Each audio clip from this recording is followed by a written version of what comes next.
Hello friends, I am Aprati. Welcome back to our channel plants space. आज हम बात करेंगे क्लाइंबिंग रोज़ यानी लता गुलाब के बारे में, जो कि गुलाब की एक बेल होती है और साल में एक बार मार्च अप्रैल में पिंक कलर के ब्यूटीफुल फ्लावर्स देती है। यहाँ पर एक पॉपुलर का, जिसको पॉपुलर भी कहते हैं, पेड़ लगा हुआ था और इसमें कठफोड़वा, जिसको इंग्लिश में वुड पैकर कहते हैं, एक चिड़िया होती है, वो इसमें घर बनाता था। हर साल वो यहीं पर घर बनाता था, इस वजह से ये पेड़ खोखला हो गया और आंधी से गिर गया, जो कि हमने शेयर भी किया था आपसे। तो इस लता गुलाब को इस पेड़ से सपोर्ट मिल रहा था, तो काफ़ी ऊंचाई तक ये पहुंच गया था। लेकिन अब सपोर्ट नहीं मिल रहा है और ये नीचे की तरफ ही फैलने लगा है। गिर गई है इसकी बेल और पूरी नीचे की तरफ ही ग्रोथ कर रही है। और उस पेड़ के गिरने की वजह से जो ये बेल है, इसको पूरे दिन की धूप मिलती है, तो आप देख सकते हैं कितनी अच्छी ग्रोथ हुई है और कलियां भी आनी शुरू हो गई हैं। तो आज हम ये वीडियो आपसे इसलिए शेयर कर रहे हैं क्योंकि काफ़ी व्यूअर्स पूछते हैं कि हमारे क्लाइंबिंग रोज़ पर फ्लावर्स नहीं आ रहे हैं। और एक व्यूअर तो काफ़ी ज़्यादा परेशान है, उन्होंने ये प्लांट ग्रो किया है लेकिन अभी तक कलियां नहीं आई हैं। तो इसकी कलियां कब आती हैं ये आपसे शेयर करना था। तो लगभग 15 मार्च से यानी 15 मार्च से इसमें कलियां आनी शुरू हो गई थी। होली के 3-4 दिन पहले हमने इसमें कलियां नोटिस की कि कलियां आ गई हैं। बहुत छोटी छोटी कलियां आनी शुरू होती हैं और शुरुआत में तो एक भी कली आपको नहीं दिखाई देगी, आपको लगेगा सीज़न में फ्लावरिंग नहीं होगी शायद। लेकिन फिर एकदम से इतनी ज़्यादा कलियां इसमें बनने लगती हैं सीज़न शुरू होते ही। तो मार्च से, अब मार्च में ये स्टार्टिंग से भी कलियां दे सकता है, थोड़ा लास्ट में भी कलियां दे सकता है, मार्च के जो मंथ है उसके एंड में भी कलियां दे सकता है।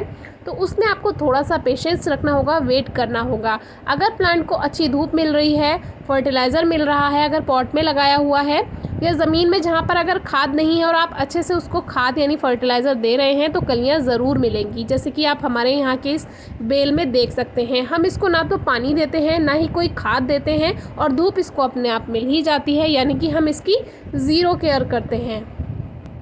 अब आप सोचेंगे कि बिना केयर के इतनी अच्छी ग्रोथ और इतनी सारी कलियां, तो ज़मीन में हमें बहुत कम केयर करनी पड़ती है प्लांट्स की। एक तो ये जो बेल जहाँ पर लगी हुई है उसके पास तालाब है और तालाब से इसको नमी मिलती रहती है, पानी मिलता रहता है और तालाब के आसपास की जितनी भी मिट्टी होती है उसमें फर्टिलाइज़र भी अपने आप मिल जाता है, क्योंकि तालाब का पानी अपने आप में फर्टिलाइज़र का वर्क करता है। तो इस प्लांट की हमें ज़ीरो केयर करनी होती है। और इसी की एक कटिंग हमने पॉट में लगाई थी, आपसे शेयर भी की थी।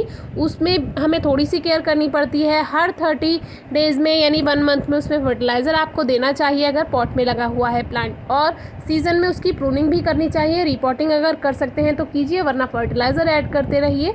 और सबसे अच्छी बात है धूप। अगर प्लांट को, जो कोई भी रोज़ प्लांट हो, अगर उसको अच्छी पूरे दिन की धूप या कम से कम 4-5 घंटे की धूप मिल जाएगी, प्लांट अपने आप अच्छी ग्रोथ करेगा और कलियां तो ज़रूर बनाकर देगा। पॉट में लगा है तो इस तरह से देखभाल कीजिए। हर 30 दिन में गोबर की खाद, वर्मी कंपोस्ट, कोई भी फर्टिलाइज़र दीजिए। कम से कम 4 या 5 घंटे की धूप दीजिए और हल्की नमी बनाइए। ओवर मॉइस्चर से भी प्लांट कलियां नहीं बनाता है। ज़मीन में अगर लगा हुआ है तो साल में 4 या 5 बार भी आप गोबर की खाद या वर्मी कंपोस्ट गुड़ाई करके ज़रूर दे दीजिए। पॉट में भी गुड़ाई करना ज़रूरी है और ज़मीन में भी गुड़ाई करना ज़रूरी है प्लांट्स की अच्छी ग्रोथ के लिए।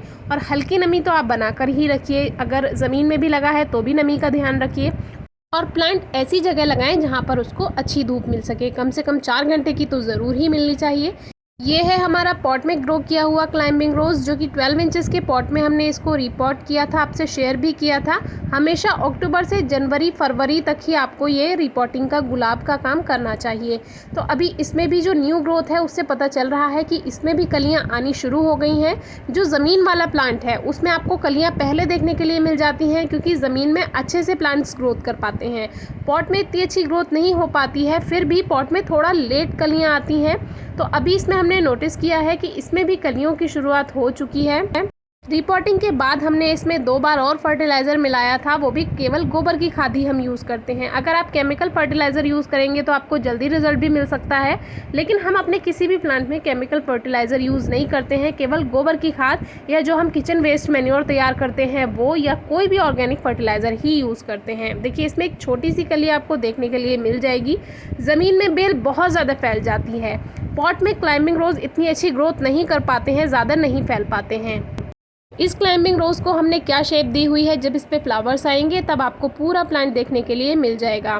तो फिलहाल ये कुछ सीजनल प्लांट्स हैं जिनमें अब सीड्स बनने लगे हैं, तो इनको हमने छुपा कर रखा हुआ है बंदरों से, जो कि कांटे वाले पेड़ हैं, गुलाब है, नींबू है, चारों ओर वो पेड़ हमने लगाए हुए हैं और इनको छुपाया हुआ है क्योंकि सीड्स बन रहे हैं। कैलेंचो पर भी देखिए कितने सारे फ्लावर्स आए थे, अब इसका भी सीज़न जा रहा है, तो सीड्स बन रहे हैं सीजनल प्लांट्स पे, तो बंदर उनको काफ़ी नुकसान पहुंचाते हैं, इसीलिए थोड़ा छुपा कर रखा हुआ है।